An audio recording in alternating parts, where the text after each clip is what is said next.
नमस्ते बच्चों। अपना आज का टॉपिक है संस्कृत शिक्षण में संस्कृत शिक्षण और संस्कृत शिक्षण में जो टॉपिक है वह है अव्यय। अव्ययम की जो उत्पत्ति है वो हुई है न वेति इति अव्ययम। न यानी नहीं, वेति यानी वे का मतलब होता है खर्च। वेति जो खर्च होता है, इति वह अव्यय। न यानी नहीं, अर्थात जो खर्च नहीं होता है, जो वे नहीं होता है, वह कहलाता है अव्यय। अव्यय स्वयं भी अपना बोध करवाया है। अ और वे नहीं है जो, वे नहीं है जो कहलाएगा अव्यय। अर्थात जो खर्च नहीं होता है वह अव्यय कहलाता है।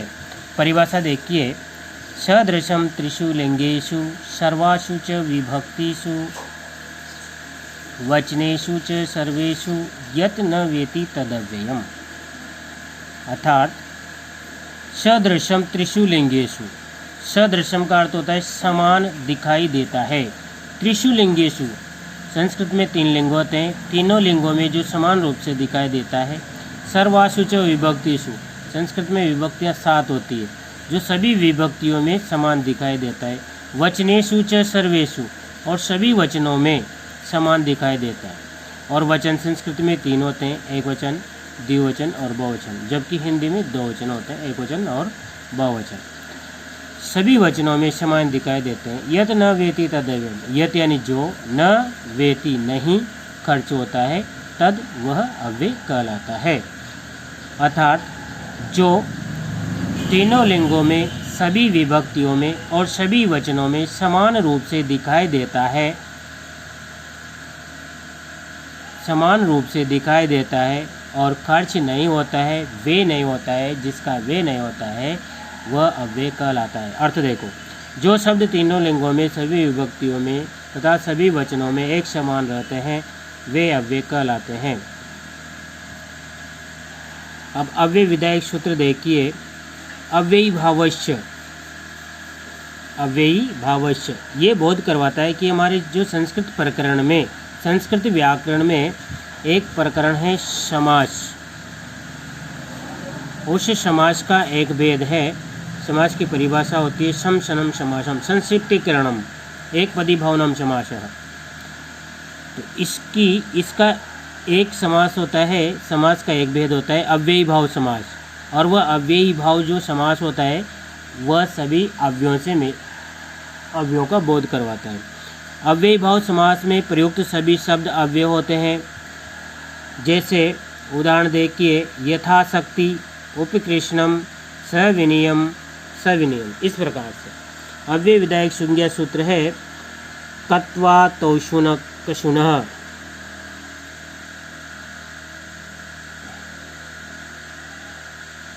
कत्वा तौशुनः,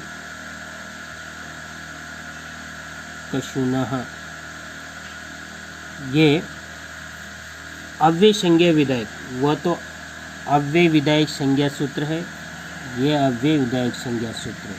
ये भी कौन कौन से अव्यय संज्ञा करता है, ठीक है। तो इसमें इसका अर्थ देखिए, निम्नलिखित चारों प्रतियों द्वारा निर्मित शब्द अव्यय कहलाते हैं। कत्वा पढ़ते, कत्वा पढ़ते से बनता है जैसे गत्वा, पठिता, कत्वा, लेप और विजिते, ठीक है। तोषुन, उदितो, तोषुन पढ़ते हैं और फिर कुशुन पढ़ते हैं।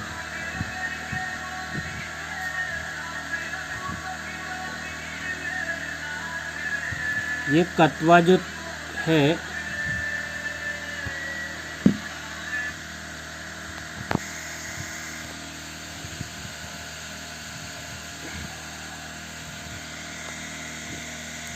ये कत्वा जो है तव लगा हुआ है ऊपर सूत्र में, तो ये तव का 2 का बोध करवाता है। कत्वा के साथ साथ एक लेप पढ़ते भी होता है, लेप पढ़ते, ठीक है। तो ये कत्वा ही लेप में परिवर्तित हो जाता है, लेप पढ़ते, तो उसका रूप बनता है विजिते, ठीक है। फिर आगे सूत्र आता है कृन्मेजंतः, कृत म एत अंत, इसकी वृत्ति होती है, पदच्छेद होता है। जिन कृत प्रत्ययों के अंत में म तथा यच ए ओ आई औ प्रत्याहार का कोई वर्ण हो तो उन प्रत्ययों द्वारा निर्मित शब्दों की अव्यय संज्ञा होती है। आगे देखिए, यथा तुमुन, तुमुन प्रत्यय में तुम शेष रहता है और रूप बनता है, जैसे क्रीडात्वे, कृतुम, पठितुम, लेखितुम। नूल प्रत्यय में अम शेष रहता है, इश्मारम, इश्मारम, पायम, पायम। शब्दे अद्यपा शब्दे पिबद्धे, ठीक है, असे, असे जीव, असे जीव से। तद्धित सर्व विभक्ति, तद्धित च असर्व विभक्ति, इसका जब अपन पदच्छेद करते हैं तो तद्धित, तद्धितः और च और फिर असर्व विभक्ति, असर्व विभक्ति। तो इस प्रकार से अर्थ देखिए, निम्नलिखित तद्धित प्रत्ययों द्वारा निर्मित शब्द भी अव्यय कहलाते हैं। तद्धित प्रत्यय कौन कौन से हैं? त्र प्रत्यय में त्र शेष बनता है और शब्द बनता है यत्र, तत्र, कुत्र, सर्वत्र, उभयत्र, एकत्र। यत्र, तत्र, कुत्र, सर्वत्र, उभयत्र, एकत्र। तहसील प्रत्यय में त शेष रहता है, यत, तत, कुत, सर्वत्र, उभयतः।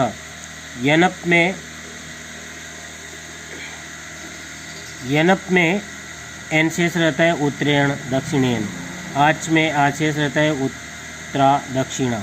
दा में दा शेष रहता है, एकदा, सर्वदा, अनेकदा। धा में धा शेष रहता है, एकधा, द्विधा, बहुधा, अनेकधा। प्रमुख अवयवों का अर्थ वह वाक्य में इस प्रकार प्रयोग होता है। आगे देखिए, अत्र, अत्र का अर्थ होता है यहाँ।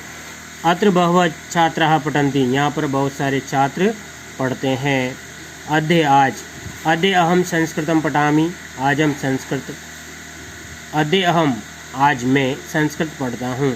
इतः, इधर से। भवान इतः आगच्छतु, भवान आप इधर से आइए।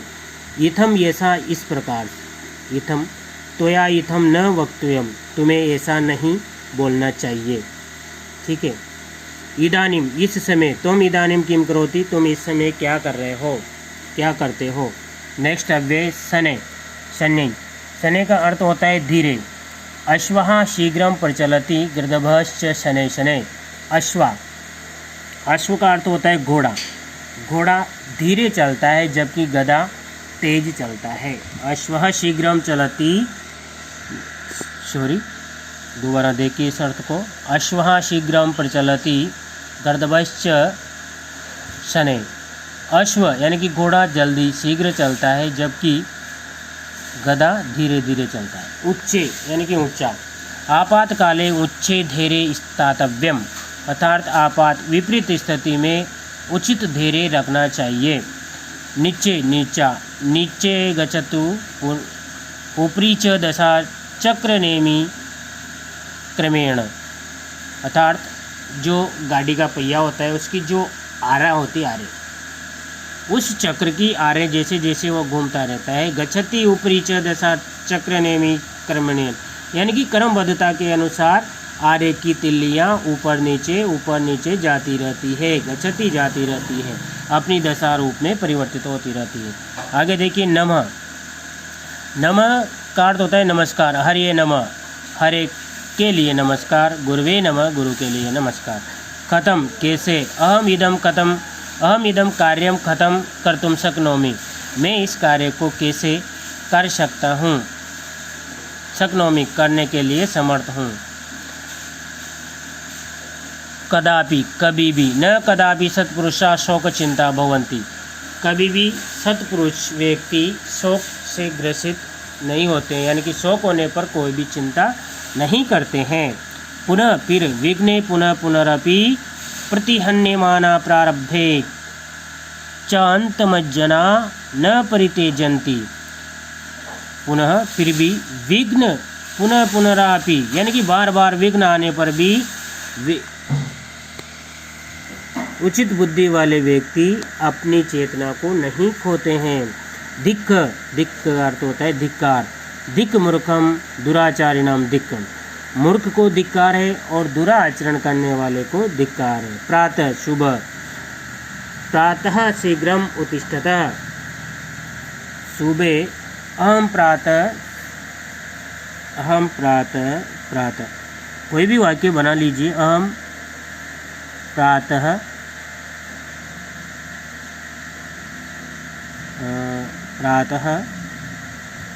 षट्वादने पर्यन्तं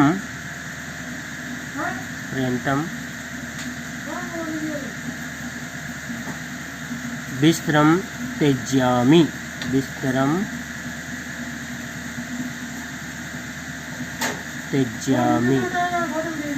अर्थात मैं प्रातः 6 बजने पर बिस्तर छोड़ देता हूँ। चिरम देर तक,